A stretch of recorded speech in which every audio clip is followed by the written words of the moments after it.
Había algo en los ojos de esa mujer que nadie en aquella sala de tribunal podía descifrar.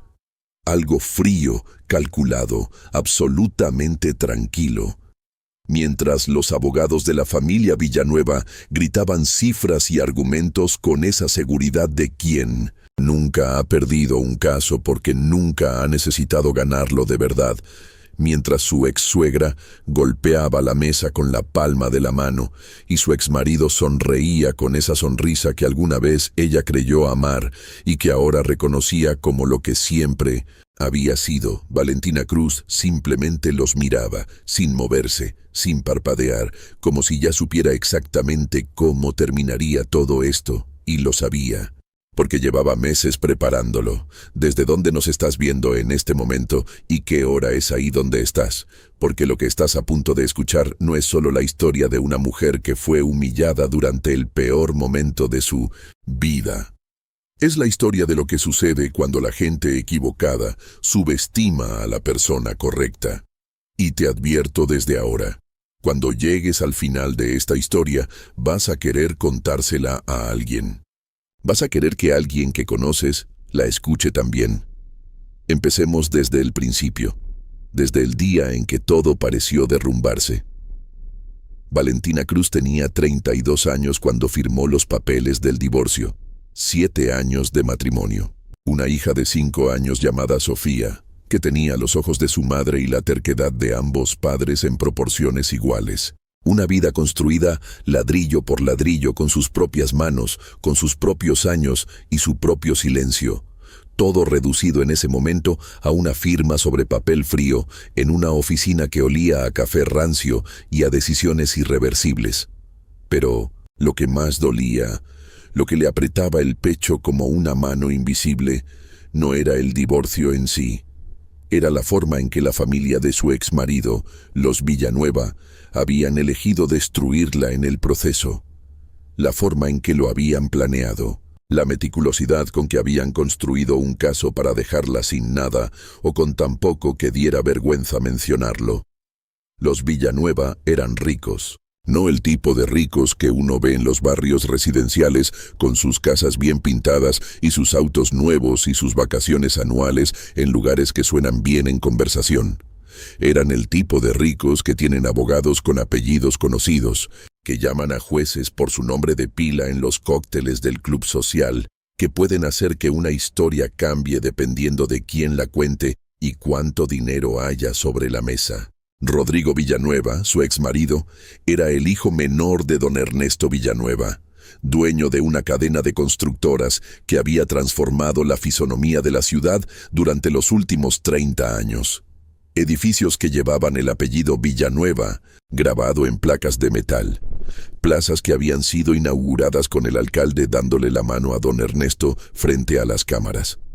Contratos municipales que nadie cuestionaba porque nadie quería las consecuencias de cuestionarlos. Y cuando Rodrigo decidió que ya no quería estar casado con Valentina, su familia entera se convirtió en una máquina diseñada para triturarla. Una máquina bien financiada, bien coordinada, absolutamente convencida de su invencibilidad. El problema, si es que se le puede llamar problema, era que Valentina no tenía nada a nombre de ella. O al menos eso creían todos. Durante los 7 años de matrimonio había vivido de forma modesta, casi austera. No tenía joyas que brillaran en las reuniones de la familia política. No conducía autos de lujo. Trabajaba como coordinadora de proyectos en una fundación cultural de la ciudad. Ganaba un sueldo razonable pero no deslumbrante y se había dedicado a ser madre, esposa y una presencia discreta y funcional dentro del universo Villanueva. Una presencia que, vista desde afuera, no parecía tener mucho propio, que parecía existir en los márgenes de una historia que pertenecía a otros. Pero las apariencias son, en el mejor de los casos, una aproximación a la verdad. Y en el peor de los casos, son la trampa perfecta para quien se confía demasiado en ellas. Doña Mercedes, la madre de Rodrigo, jamás la había aceptado del todo. Era el tipo de mujer que había construido su identidad sobre la selección cuidadosa y sostenida de quién merecía entrar a su mundo y quién simplemente lo rozaba sin pertenecer.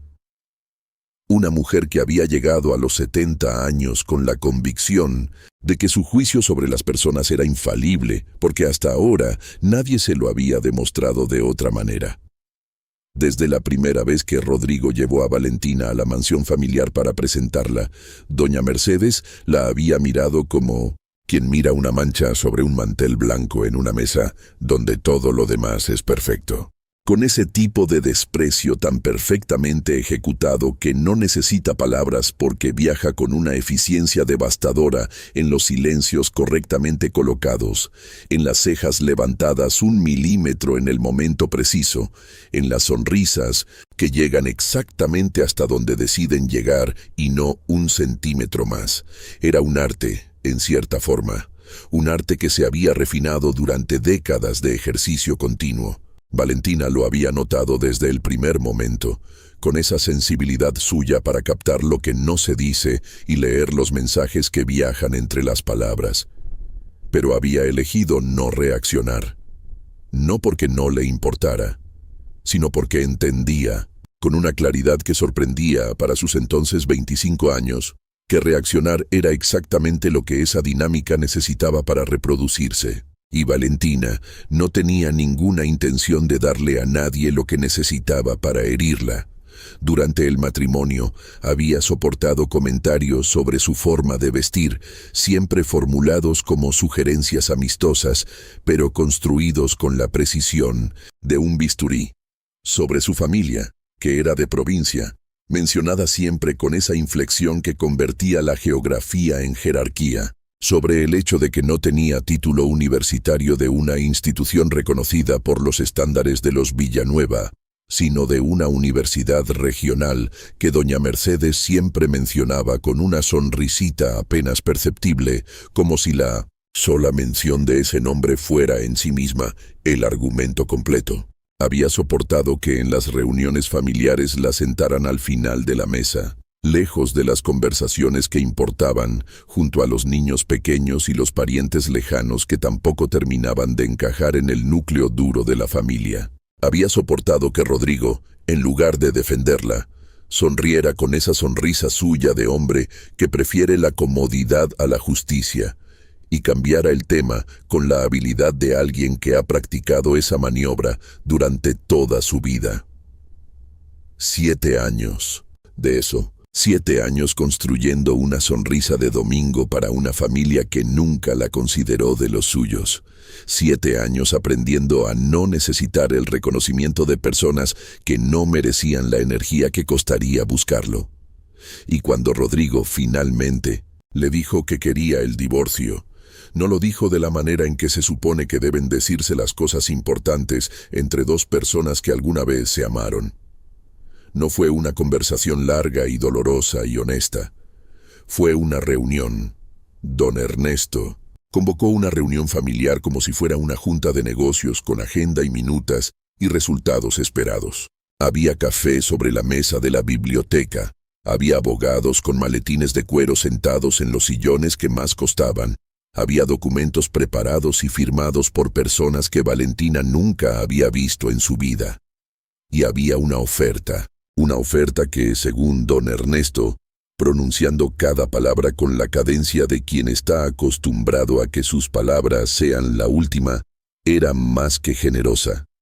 Valentina recibiría una suma de dinero equivalente a 5 años de su sueldo actual, pagados en un único depósito.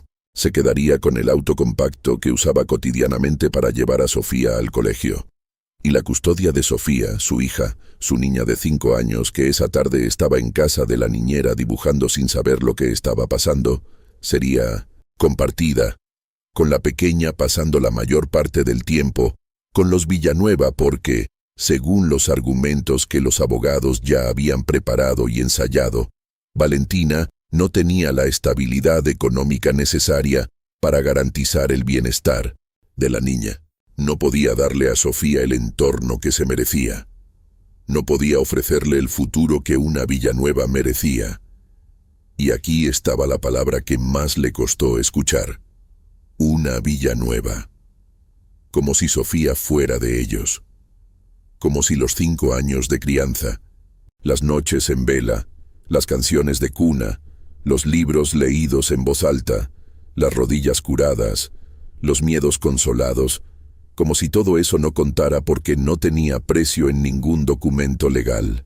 Valentina escuchó todo esto sentada frente a esa familia, en ese sillón de cuero que siempre le había quedado grande, como si el mueble también supiera que ella no pertenecía ahí, con las manos sobre las rodillas y los ojos fijos en un punto, sobre la mesa que ninguno de los presentes habría podido identificar. Y cuando don Ernesto terminó de hablar y la miró por encima de sus lentes esperando una respuesta, ella simplemente dijo, con voz perfectamente tranquila: «Voy a necesitar hablar con mi propio abogado». Don Ernesto soltó una pequeña risa, no una risa cruel exactamente, pero sí el tipo de risa que se le escapa a quien está completamente convencido de que ya sabe cómo termina el partido antes de jugarlo. «Por supuesto», dijo con la condescendencia de alguien que acaba de hacer una concesión que no le costará nada. «Tómate el tiempo que necesites». Lo que nadie en esa sala sabía, lo que ningún Villanueva había considerado siquiera remotamente posible porque nada en la apariencia de Valentina se lo sugería, era lo que Valentina Cruz haría a continuación.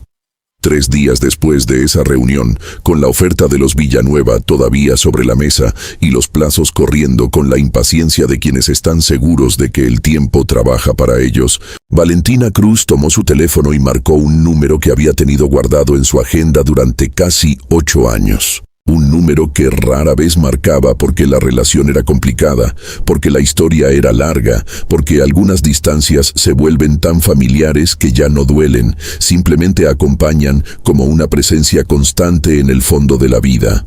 El número sonó 2 veces, no más. «Papá», dijo Valentina cuando escuchó la voz al otro lado de la línea.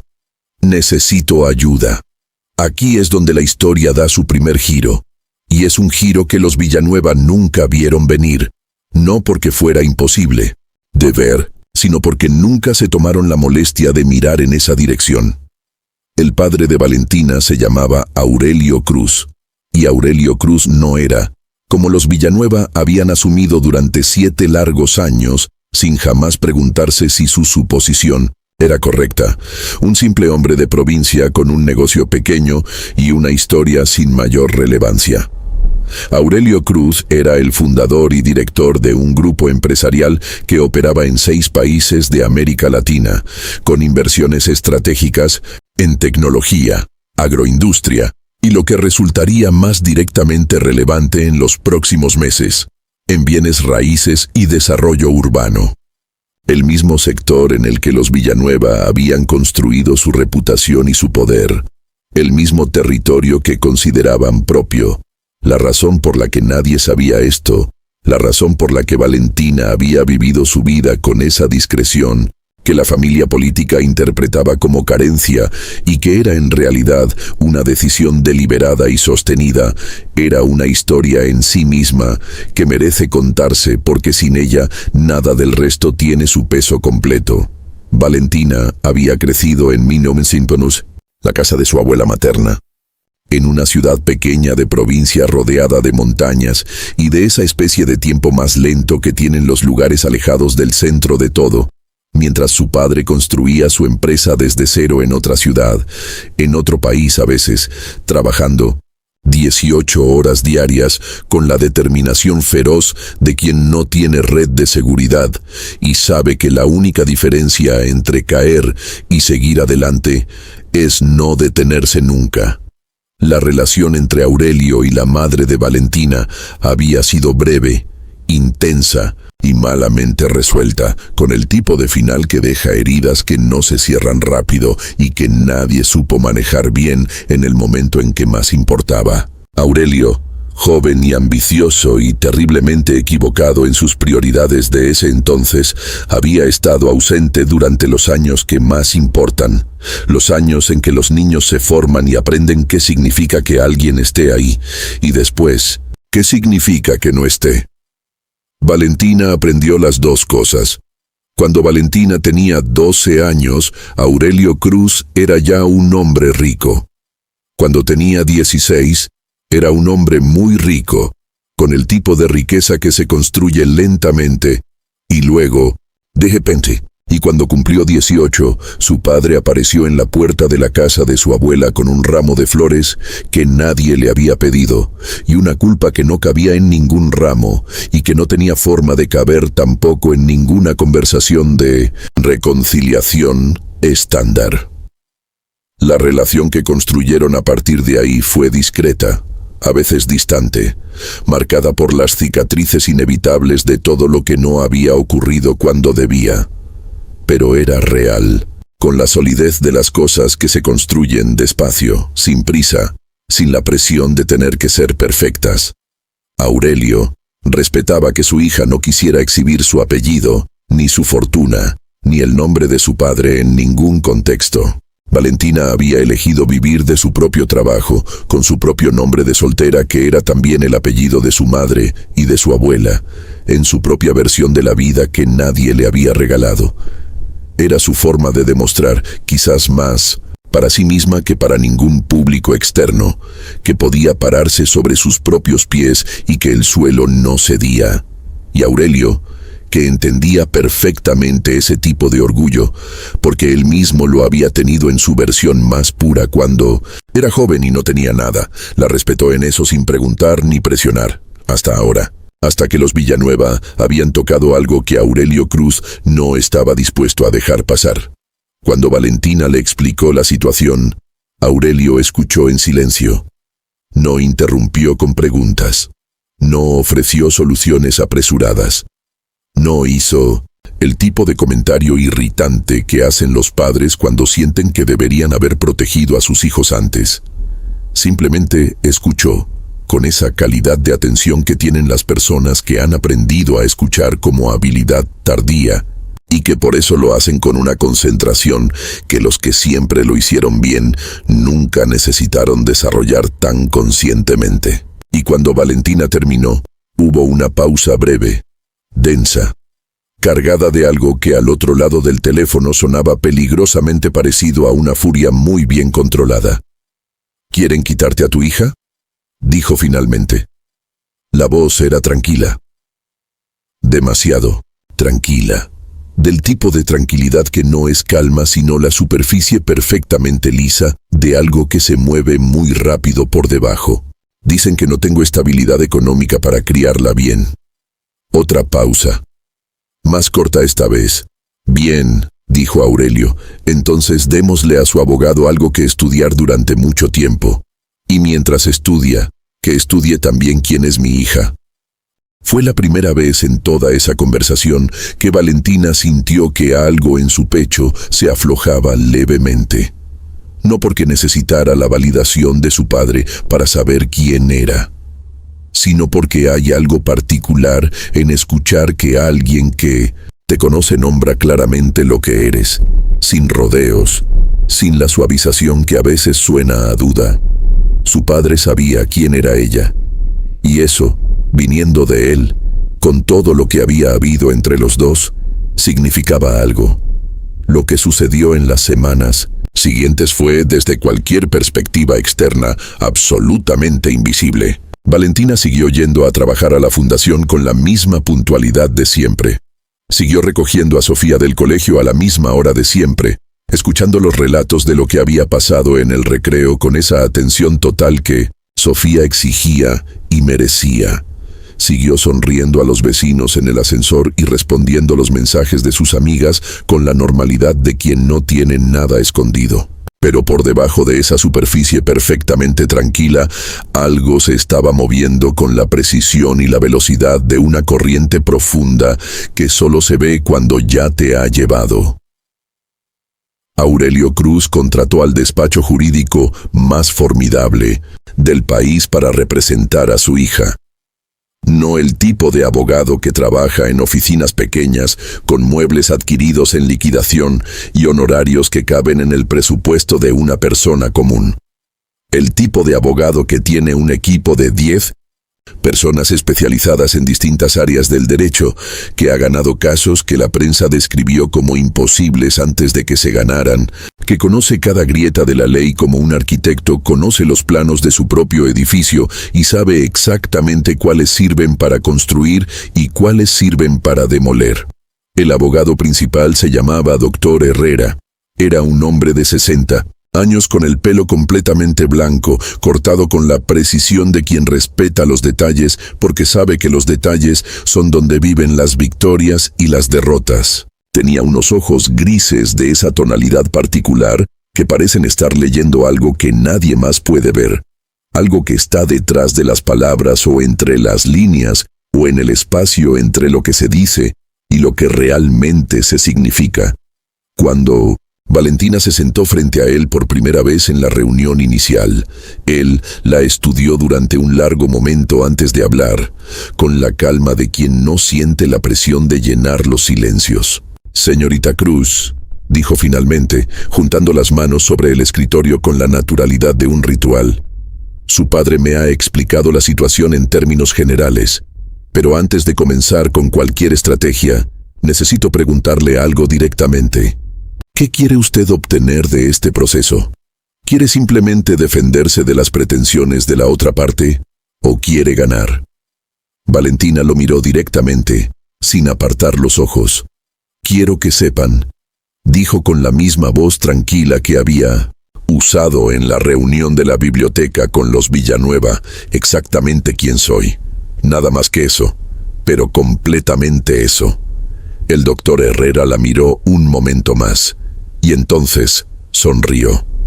Era la primera vez que sonreía desde que Valentina había entrado a esa oficina, y tenía la calidad particular de las sonrisas de los profesionales que raramente sonríen en reuniones de trabajo, porque han aprendido que en su profesión las sonrisas demasiado frecuentes cuestan confianza. «Perfecto», dijo. «Entonces empecemos a construir». Hubo algo en ese verbo que quedó resonando en la mente de Valentina mientras salía de esa primera reunión hacia la tarde ya oscura de la ciudad. No defender, no sobrevivir, no resistir, construir. Era exactamente la mentalidad correcta para lo que venía. Y era también, sin que ninguno de los dos lo hubiera dicho explícitamente, el resumen perfecto de lo que Valentina había estado haciendo durante todos esos años de silencio y paciencia y observación cuidadosa. Construyendo, ladrillo por ladrillo, papel por papel, hora por hora, el argumento que ahora iba a necesitar. El primer movimiento de la estrategia fue revelar, a través de los canales legales correspondientes y con toda la documentación verificable que una operación de ese tamaño requería, la situación patrimonial real de Valentina Cruz. No era una mujer sin recursos. No era una coordinadora de fundación cultural, con un sueldo razonable y un auto compacto y ningún futuro económico sólido que oponer a los Villanueva. Era, en términos técnicos, legales y absolutamente verificables, una de las herederas formalmente designadas del grupo empresarial Cruz In Asociados, con una participación accionaria documentada en notaría y registros públicos que representaba una fortuna que hacía palidecer, y esto no es exageración, sino aritmética, la fortuna visible de los Villanueva. No toda la riqueza se exhibe. Algunos imperios tienen raíces que no se ven desde la superficie, porque quien los construyó aprendió que la invisibilidad es la mejor protección. Cuando los abogados de los Villanueva recibieron la documentación, hubo un silencio en el despacho, que duró varios segundos que debieron sentirse como varios minutos. Luego empezaron las llamadas, a don Ernesto en su oficina de constructoras, a Rodrigo que estaba en una reunión de negocios que tuvo que interrumpir, a doña Mercedes que en ese momento estaba en su jardín podando las rosas que cultivaba con una devoción que nadie en la familia acababa de entender del todo y que, según contaría después alguien que estaba presente, dejó caer las tijeras de jardinería al cemento del sendero con un sonido seco y concreto cuando escuchó lo que la llamada contenía. Pero eso era solo el principio, el primer movimiento de 3. El segundo movimiento fue de una naturaleza completamente diferente, pero igual de devastador en sus implicaciones. Durante los 7 años de matrimonio, Valentina había llevado las finanzas del hogar con una meticulosidad que Rodrigo nunca había valorado ni notado, porque él, en su arrogancia de hombre acostumbrado a que otros administren las cosas cotidianas, mientras él toma las decisiones importantes, ni siquiera había prestado suficiente atención para saber qué estaba pasando bajo el techo de su propia casa. Lo que Valentina tenía guardado en carpetas ordenadas cronológicamente en un cajón que nadie había abierto jamás no era solo un registro doméstico de gastos y facturas. Era un archivo completo y verificable de cada decisión financiera significativa que había tomado en nombre del hogar. Cada inversión, cada pago, cada contribución no monetaria pero absolutamente real y cuantificable para quien supiera hacerlo. Las horas dedicadas a la crianza de Sofía desde el primer día, las gestiones que había realizado para los negocios de Rodrigo cuando él lo necesitó sin pedírselo, los eventos de la familia Villanueva que ella había coordinado durante años con una eficiencia que todos daban por sentada sin que nadie se molestara en agradecerla. El doctor Herrera y su equipo convirtieron todo eso en un argumento legal tan sólido como una pared de concreto armado. Cada papel encontró su lugar en la narrativa jurídica. Cada hora documentada adquirió un valor económico. Cada contribución invisible se volvió visible en el lenguaje que los tribunales entienden. Era un trabajo de traducción muy específico. Tomar todo lo que nunca se había contabilizado, porque se daba por sentado, y darle el número exacto que le correspondía. Las cenas coordinadas para los socios de negocios de Rodrigo. Los viajes de trabajo que Valentina había preparado logísticamente.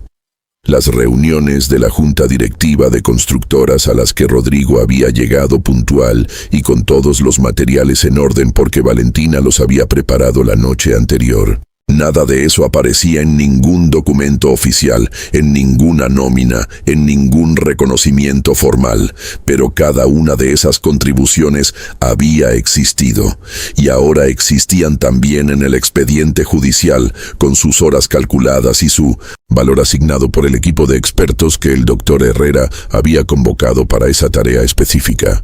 Doña Mercedes, cuando se enteró de la existencia de ese inventario de horas no remuneradas, pasó, según se dijo, una tarde entera sin poder articular respuesta coherente. Era la primera vez en mucho tiempo que algo la dejaba sin las palabras correctas para el momento. El tercer movimiento, sin embargo, fue el más inesperado de todos para los Villanueva. Inesperado no porque fuera imposible anticiparlo, sino porque anticiparlo habría requerido que Rodrigo Villanueva pensara en consecuencias, y había dejado de hacerlo hace mucho tiempo. Había crecido en un entorno donde las consecuencias siempre se resolvían con dinero o con conexiones, o con ambas cosas combinadas en la proporción adecuada según el problema, y esa historia familiar lo había equipado terriblemente mal para el tipo de situación en que se encontraba ahora. Rodrigo, confiado en que el proceso se resolvería rápidamente y en los términos que su familia había diseñado, con esa eficiencia empresarial que aplicaban a todo, había cometido a lo largo de los últimos 18 meses de matrimonio una serie de errores. Bueno, varios errores que se superponían y se complementaban, pero uno en particular que resultaría crucial en el contexto del proceso legal. En ese periodo, mientras la relación matrimonial se deterioraba con la lentitud dolorosa de las cosas que se deshacen sin que nadie las declare rotas, Rodrigo había iniciado una relación con otra persona, lo cual, considerado por sí solo, no era necesariamente el elemento determinante en términos legales en todos los contextos. Pero la forma específica en que había manejado esa relación, los recursos que había desviado durante ese periodo concreto, hacia ciertos gastos que la documentación registraba con una claridad que ningún abogado podría cuestionar. Las decisiones financieras que había tomado en ese tiempo específico con consecuencias sobre el patrimonio conyugal, esas sí eran directamente relevantes. Y Valentina, con esa costumbre suya de años de observar y guardar silencio mientras sus ojos registraban absolutamente todo, con una precisión que nadie a su alrededor habría sido capaz de imaginar, tenía documentación detallada. Tenía fechas, tenía montos, tenía el tipo de evidencia que no necesita interpretación, porque se explica sola a cualquier juez que la lea con suficiente atención. Doña Mercedes llamó a Valentina una semana exacta antes de la audiencia principal. Era la primera vez que la llamaba directamente desde que se había iniciado formalmente el proceso de divorcio. Valentina reconoció el número en la pantalla y lo miró durante 2 timbrazos antes de contestar. La voz de doña Mercedes era distinta a como Valentina la recordaba de los 7 años de domingos y cenas de Navidad y eventos de empresa, más contenida, menos segura de sí misma, como cuando una persona que siempre ha hablado desde arriba tiene que hacer el esfuerzo físico de encontrar una posición más horizontal. Valentina, dijo doña Mercedes después de un momento que se extendió más de lo que la situación habría recomendado. Creo que sería posible encontrar una solución más razonable para todas las partes involucradas. Valentina sostuvo el teléfono con una calma que no era actuada. Miró por la ventana de su departamento, ese departamento pequeño y perfectamente ordenado al que se había mudado después de dejar la casa familiar, con sus estantes de libros y sus plantas en los alféizares y los dibujos de Sofía en la puerta del refrigerador. Vio la luz de la tarde cayendo sobre los árboles de la calle, con esa calidad dorada particular del otoño que hace que todo parezca más quieto de lo que es. ¿Qué tipo de solución?, preguntó, aunque ya sabía perfectamente que cualquier solución que los Villanueva propusieran en ese momento nacería del miedo a lo que habían descubierto sobre la situación real y no de ningún reconocimiento genuino de la injusticia que habían intentado cometer. Podríamos revisar los términos que se propusieron inicialmente. Ser más generosos en cuanto al aspecto económico, de manera que reflejara mejor la realidad de la situación, y en cuanto a la pequeña Sofía, estoy segura de que podríamos llegar a un acuerdo de custodia que fuera más equitativo para ambas partes.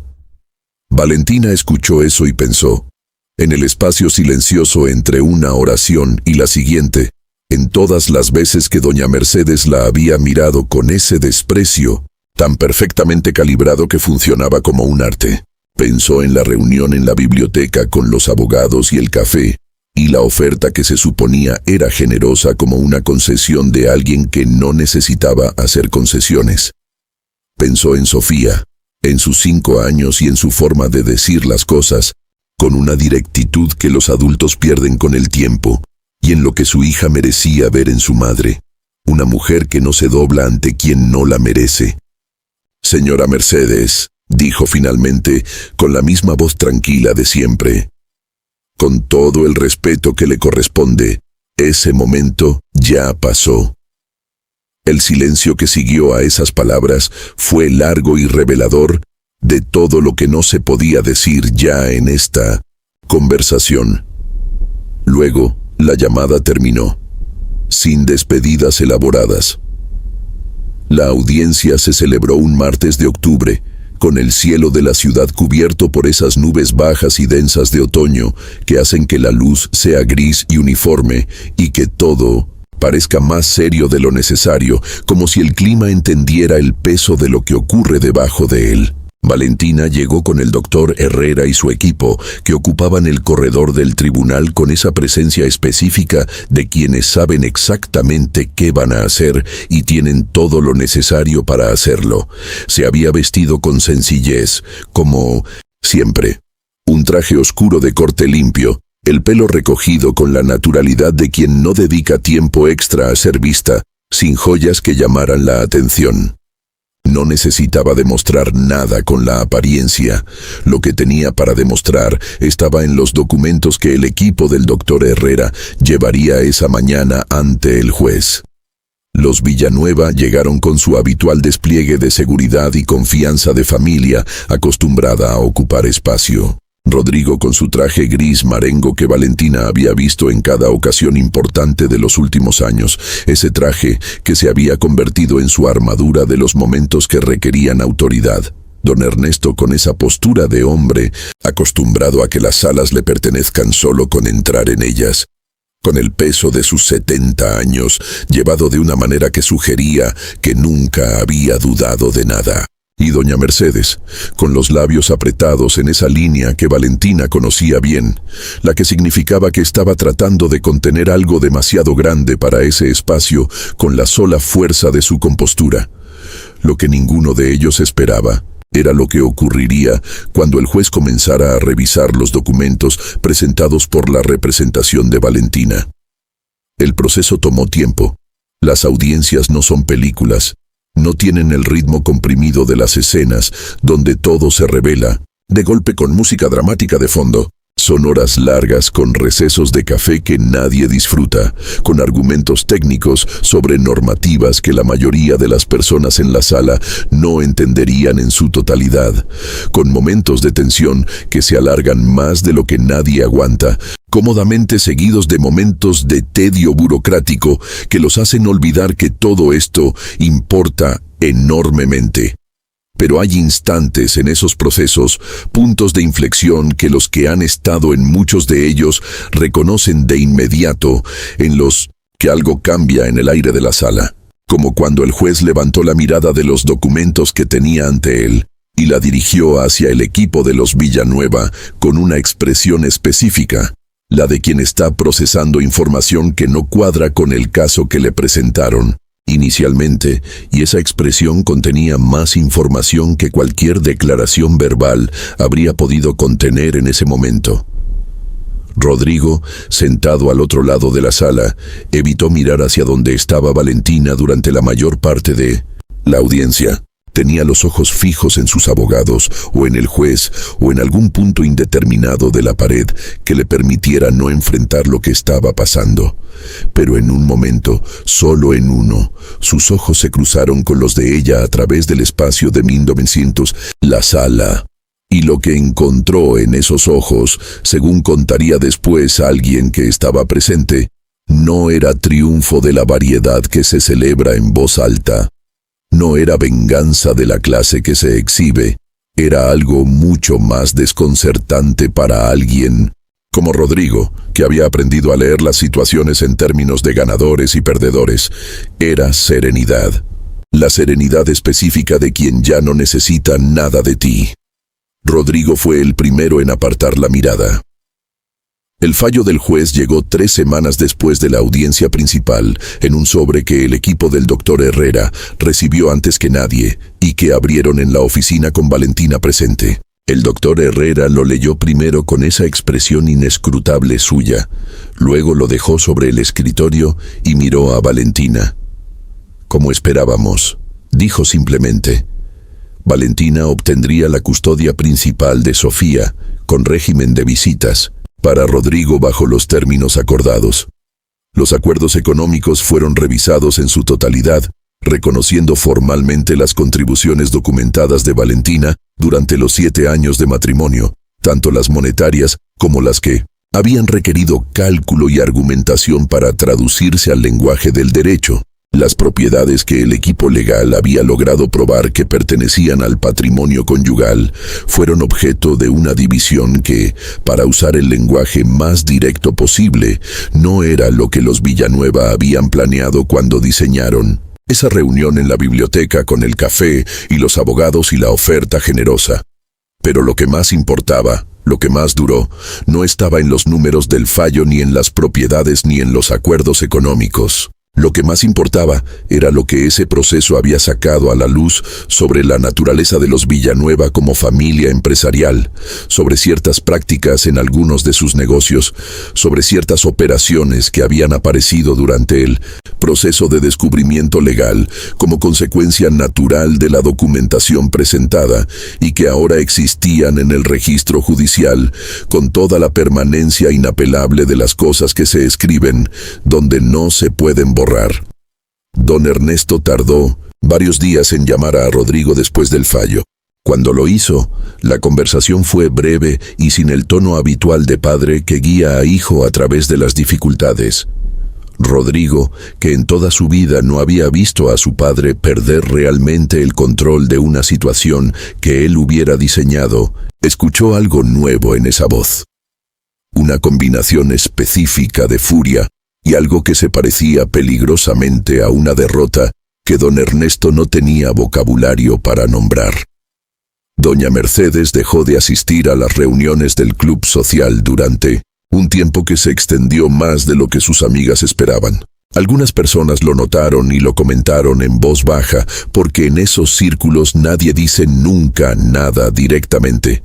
Pero los silencios se acumulan y las invitaciones se espacian, y algo en el tejido cuidadosamente mantenido de su mundo social comenzó a deshilacharse de maneras que resultaban, para una mujer que había construido toda su identidad sobre la opinión correcta de las personas correctas, profundamente dolorosas de formas que no había tenido que experimentar antes. Y Rodrigo tuvo que renegociar no solo el resultado de su divorcio, sino su posición dentro de los negocios familiares. Porque algunas de las irregularidades que habían salido a la luz durante el proceso afectaban directamente su imagen dentro de la empresa, y don Ernesto, hombre pragmático ante todo y sobre todo, no podía permitirse que el apellido se asociara públicamente con ciertas sombras documentadas en un expediente judicial. Fue una lección extraordinariamente costosa. En todos los sentidos posibles del adjetivo, Valentina Cruz tomó a Sofía y se mudaron a un apartamento más grande, en un barrio diferente de la ciudad, con buena luz natural por las mañanas y un jardín pequeño en la planta baja donde la niña podía correr entre las plantas sin necesitar permiso de nadie. No era una mansión, no necesitaba serlo. Era un espacio que les pertenecía completamente, que olía a las dos, que no tenía sillones de cuero en los que ninguna de las dos hubiera necesitado encajar jamás. Aurelio Cruz visitó ese apartamento el día que terminaron de mudarse. Llegó antes de que Valentina lo esperara, con cajas de comida del restaurante que había aprendido era el favorito de su hija, y una expresión que no le había visto muchas veces en los años que llevaban construyendo su relación tardía. Una mezcla compleja de orgullo y culpa, y algo que se esforzaba por convertir en amor genuino, aunque llegara con retraso. Pusieron las cajas en el suelo de la cocina nueva, y Sofía, que acababa de conocer a su abuelo con la seriedad que los niños de 5 años reservan para las personas que les parecen importantes, aunque no sepan explicar por qué, le mostró con gran detalle y dedicación todos los rincones del apartamento, como si fuera la guía de un museo que acababa de inaugurarse. Aurelio la siguió por todos los cuartos con esa expresión particular en el rostro durante todo el recorrido, mirando a su nieta como quien está mirando algo que no estaba seguro de merecer y que sin embargo tiene el buen juicio de no rechazar.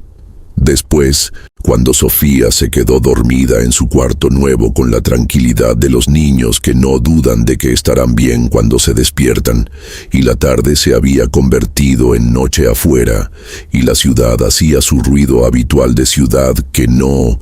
Para Aurelio y Valentina se sentaron en la cocina con café que ninguno de los dos bebió con seriedad, más sostenido en las manos que llevado a la boca. Y Aurelio le dijo algo que ella no olvidaría.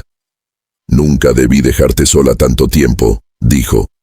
No lo dijo como quien busca absolución, sino como quien nombra un hecho que ya no puede cambiar, pero que necesita que exista dicho en voz alta. «Y me alegra que hayas llamado cuando lo necesitabas, pero debo decirte algo que es verdad, Valentina, con independencia de todo lo demás. Tú no me necesitabas. Ya lo tenías todo resuelto antes de que yo apareciera». Valentina lo miró durante un momento largo. Fuera, la ciudad hacía su ruido constante de tráfico y voces y vida que no se detiene por nada. El café humeaba suavemente en las tazas. «No», dijo finalmente, con esa precisión de las personas que saben exactamente lo que quieren decir, «necesitaba a alguien que me recordara que podía usarlo». Hay algo profundo en esa respuesta que vale la pena detenerse a considerar antes de seguir. No dijo que necesitaba que le dieran poder, ni que necesitaba que alguien peleara por ella.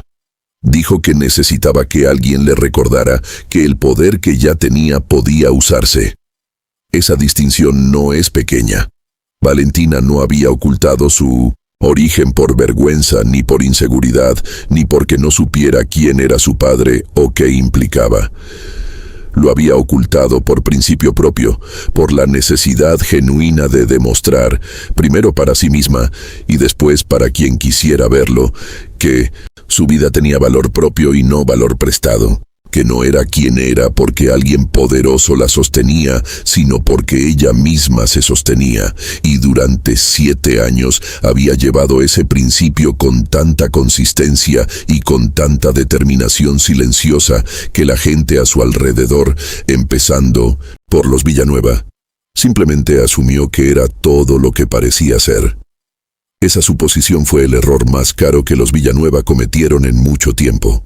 Quizás en toda su historia, porque el poder real rara vez anuncia su llegada con fanfarrias. No llega con ruido y ostentación y despliegue de apellidos y maletines de cuero en reuniones de biblioteca. Llega en silencio, con carpetas ordenadas y abogados que han preparado cada movimiento, en una sala de tribunal un martes de octubre, mientras afuera el otoño cae suavemente sobre una ciudad que no tiene forma de saber lo que está ocurriendo adentro. Los Villanueva habían pasado 7 años mirando a Valentina sin verla realmente. La habían reducido a una categoría: la esposa de provincia, la mujer sin el título correcto, la nuera que nunca terminó de encajar en el esquema de lo que la familia esperaba, y en esa reducción habían cometido el error fundamental de quienes confunden la discreción elegida con la debilidad inherente. En los meses que siguieron al divorcio, Valentina tomó una decisión que sorprendió a Aurelio y que él interpretó correctamente como exactamente el tipo de decisión que cabría esperar de alguien como ella. Decidió involucrarse más activamente en las operaciones del grupo empresarial familiar.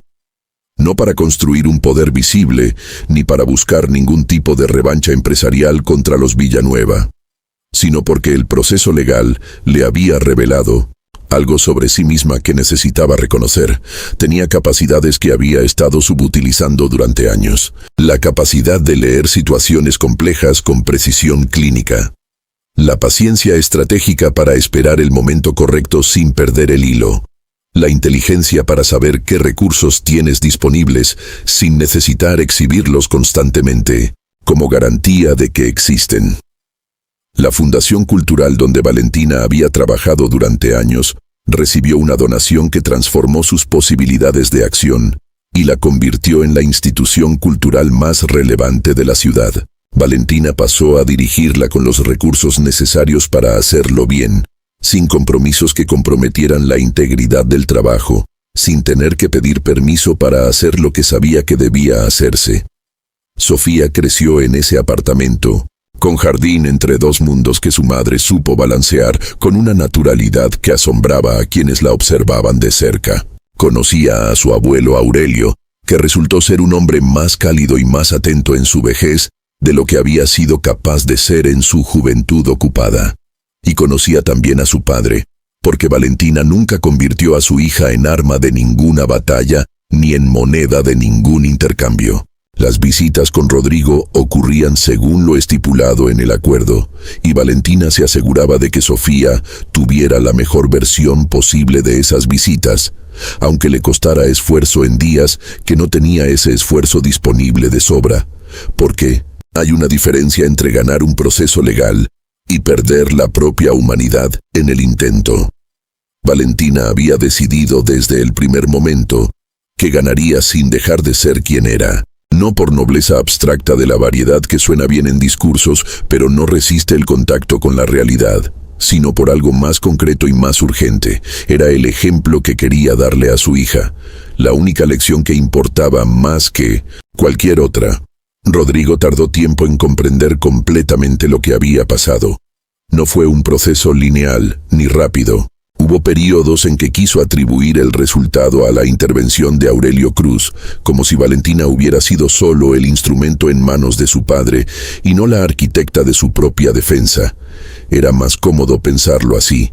Exigía menos de él en términos de reconocimiento. Pero la evidencia que él conocía mejor que nadie, porque había estado presente, no apoyaba esa narrativa conveniente. Un día, más de un año después del divorcio, Rodrigo llamó a Valentina por teléfono. Era una llamada corta, casi torpe en su construcción, de alguien que no tiene claro exactamente lo que quiere decir, pero que necesita decir algo porque guardarlo ya no es una opción sostenible. Valentina, dijo, hubo una pausa que ocupó más espacio del que las pausas suelen justificar. Quería decirte que creo que te juzgué mal durante mucho tiempo. Valentina estaba en su oficina de la fundación, rodeada de carpetas de proyectos y de la luz de tarde que entraba oblicua por la ventana, con el sonido amortiguado de la ciudad filtrándose suavemente desde afuera. Escuchó esas palabras y no sintió lo que quizás habría esperado sentir años antes. Ni triunfo en la versión ruidosa, ni satisfacción de la que necesita ser nombrada, ni tampoco el dolor que algunas palabras correctas llegan demasiado tarde para curar. Sintió algo más neutro, más maduro, más parecido a lo que siente quien ha llegado al otro lado de algo difícil y descubierto que ya no necesita que el otro lo reconozca para saber lo que pasó. Sí, dijo simplemente. Me juzgaste mal. Otra pausa. ¿Cómo está Sofía? Está bien, dijo Valentina. Está muy bien. Y eso fue todo. La conversación terminó sin la catarsis cinematográfica que las historias suelen prometer, y la vida rara vez entrega. Pero tenía su propia forma de completitud. El tipo de completitud que viene de haber llegado al otro lado de algo difícil, y descubrir que sigues siendo exactamente quien eras antes de que todo empezara a complicarse, solo que ahora lo sabes más claramente. La conversación terminó sin la catarsis cinematográfica que las historias suelen prometer y la vida rara vez entrega, pero tenía su propia forma de completitud. El tipo de completitud que viene de haber llegado al otro lado de algo difícil y descubrir que sigues siendo exactamente quien eras antes de que todo empezara a complicarse, solo que ahora lo sabes más claramente. Doña Mercedes nunca llamó. Eso también era una respuesta, aunque construida con materiales completamente diferentes. Algunas personas no pueden aprender lo que necesitarían aprender porque aprender significaría reconocer algo sobre sí mismas que su imagen propia no puede sostener sin romperse. Valentina lo entendía con la claridad de quien ha observado a esa persona durante 7 años desde una distancia que parecía cercanía. No lo perdonaba exactamente, pero entenderlo era suficiente para que no pesara demasiado en los días ordinarios. Don Ernesto murió 2 años después del divorcio de causas naturales, con sus edificios y sus placas de metal y su nombre en varios lugares de la ciudad como testigos de lo que había construido. Rodrigo heredó la empresa en condiciones más complicadas de lo que habrían sido si el proceso legal no hubiera arrojado ciertas sombras documentadas sobre ciertas operaciones. Sobrevivió, porque los Villanueva eran gente que sabía sobrevivir y adaptarse y reorganizarse, pero la era de la invencibilidad que don Ernesto había construido y protegido durante décadas había terminado. Y Valentina Cruz, en ese mismo período, seguía dirigiendo su fundación y participando en las operaciones del grupo empresarial de su padre, y recogiendo a Sofía del colegio y leyendo con ella antes de dormir y contestando los mensajes de sus amigas y mirando la ciudad desde la ventana de su apartamento con el café en la mano en las mañanas de invierno, construyendo la vida que había elegido con la misma meticulosidad silenciosa con que había construido el argumento que cambió todo. No había un momento de celebración que hubiera durado más de lo necesario. No había un período de triunfo visible. La vida simplemente continuó hacia adelante. más ancha ahora, más propia, con más espacio para respirar. Y eso era, en 1900, sí mismo, exactamente suficiente. Hubo una tarde, meses después de que todo hubiera terminado formalmente, en que Valentina llevó a Sofía al parque más grande de la ciudad. Era un sábado con sol de invierno, frío pero luminoso. El tipo de día que invita a caminar más de lo planeado. Sofía corría delante de ella por los senderos de piedra, con esa energía despreocupada de los 6 años que no sabe todavía que la vida va a pedirle cuentas. Y Valentina caminaba detrás mirándola, con las manos en los bolsillos de su abrigo, y pensó en todas las versiones de ese momento que no habían ocurrido. La versión en que había aceptado la oferta inicial de los Villanueva y vivía ahora con esa suma depositada en el banco y sin su hija los días que no le correspondían. La versión en que había respondido a la humillación con rabia en lugar de con estrategia.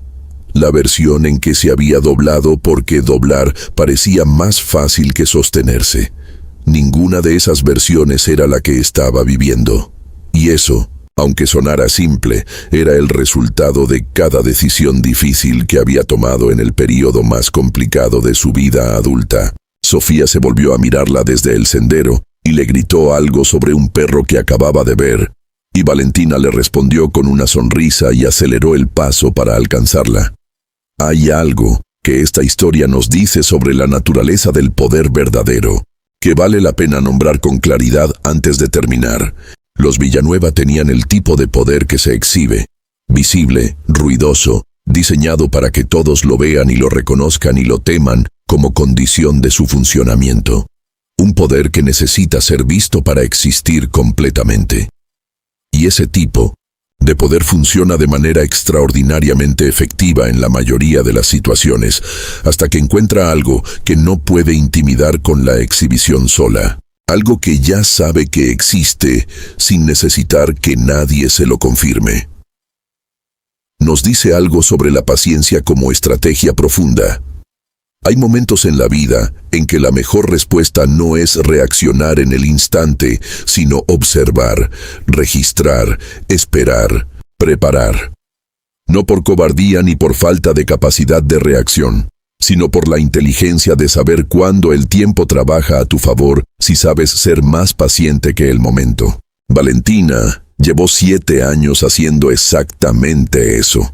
Y cuando llegó el momento de usar lo que había acumulado, lo usó de una manera que ningún Villanueva habría podido anticipar. Nos dice algo sobre los hijos, que quizás es lo más importante de todo. Sofía merecía una madre que no la convirtiera en instrumento de una guerra de adultos, que no usara su amor por ella como palanca emocional ni como arma táctica. Merecía ver a su madre pararse firme, sin perder la humanidad en el proceso. Y Valentina se lo dio, incluso cuando fue difícil, incluso cuando habría sido más fácil ceder un poco o reaccionar de manera que le habría dado alivio momentáneo, pero le habría costado algo más profundo. Eso es la parte de esta historia que más importa a largo plazo. No los acuerdos económicos, ni las victorias legales, ni la revelación de quién era el padre de Valentina, sino la niña que vio a su madre no rendirse.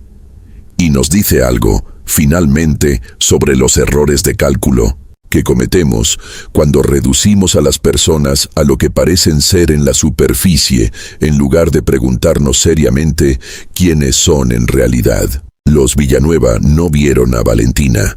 Vieron una categoría, una mujer sin el apellido correcto, sin el origen correcto, sin los marcadores visibles que su mundo reconocía como indicadores de valor. Ese error de percepción, esa soberbia tan arraigada que ni siquiera se sentía como soberbia sino como simple lectura objetiva de la realidad, fue la raíz de todo lo que vino después. Valentina Cruz no fue víctima de esta historia. Fue, desde el primer momento, alguien que estaba esperando el momento correcto para ser exactamente quien siempre había sido. La sala de tribunal tenía esa calidad acústica particular de los espacios donde se toman decisiones que cambian vidas. Un eco suave que hace que cada palabra pese un poco más de lo habitual, que cada silencio sea un poco más elocuente. Cuando el proceso llegó a su resolución y las personas comenzaron a salir hacia el pasillo y los abogados comenzaron a recoger sus carpetas, Valentina se quedó sentada un momento más, sola en esa sala que se vaciaba. Miró sus manos sobre la mesa y las vio tranquilas, absolutamente tranquilas, con la serenidad de quien ha llegado al final de un camino largo y descubierto que el paisaje desde aquí es mejor de lo que imaginaba. Luego, se levantó, recogió su bolso y salió al pasillo donde el doctor Herrera la esperaba con una expresión de satisfacción genuina. Y juntos caminaron hacia la salida del edificio, hacia la luz exterior y el ruido de la ciudad, y todo lo que venía a continuación, que era simplemente vida, con toda su mezcla irreducible de cosas difíciles y cosas hermosas, y la certeza firme de que a veces, con paciencia y preparación, y la valentía de saber quién eres incluso cuando nadie te ve, la gente correcta llega al lado correcto de la historia. El cielo sobre la ciudad ese día era de un azul particular de octubre. El tipo de azul que parece demasiado perfecto para ser real. El tipo que uno recuerda después de años porque se quedó grabado junto a lo que sentía en ese momento. Valentina lo miró un instante antes de sacar su teléfono y marcar el número de la niñera para confirmar que iría a recoger a Sofía. Marcó el número. Esperó. Y cuando escuchó la voz diciéndole que Sofía estaba perfectamente bien, que habían horneado galletas y que la niña quería mostrarle algo que había dibujado específicamente para ella, Valentina sonrió. Una sonrisa pequeña, completamente para ella sola, sin audiencia, sin testigos, sin necesidad de que nadie la viera para que fuera real. Y en esa sonrisa pequeña y completamente genuina, en ese momento íntimo y absolutamente suyo, estaba todo lo que esta historia tiene para decir. Si esta historia te movió algo por dentro, si reconociste en algún momento el peso de ser juzgado por lo que pareces y no por lo que eres, si te hizo pensar en alguien que conoces, o en algún momento de tu propia vida en que tuviste que elegir entre doblarte o sostenerte, cuéntanos en los comentarios. Queremos escucharte, porque detrás de cada pantalla hay una vida con su propia versión de esta sala de tribunal, su propio momento de decisión, su propio tipo de silencio acumulado que espera el momento correcto para convertirse en argumento. Tu historia también merece ser contada, y esta comunidad es el lugar para hacerlo. Y si quieres seguir escuchando historias como esta, historias que duelen un poco y que después dejan algo que vale la pena cargar, que te hacen pensar en personas que conoces o en versiones tuyas que ya no existen o en versiones de ti mismo que estás todavía construyendo, acompáñanos. Suscríbete, activa las notificaciones y forma parte de esta comunidad de personas que creen que las historias bien contadas nos ayudan a entender mejor no solo el mundo que nos rodea, sino también a nosotros mismos, que es quizás la comprensión que más importa. Hasta la próxima historia que realmente valga y que sea tuya el próximo triunfo.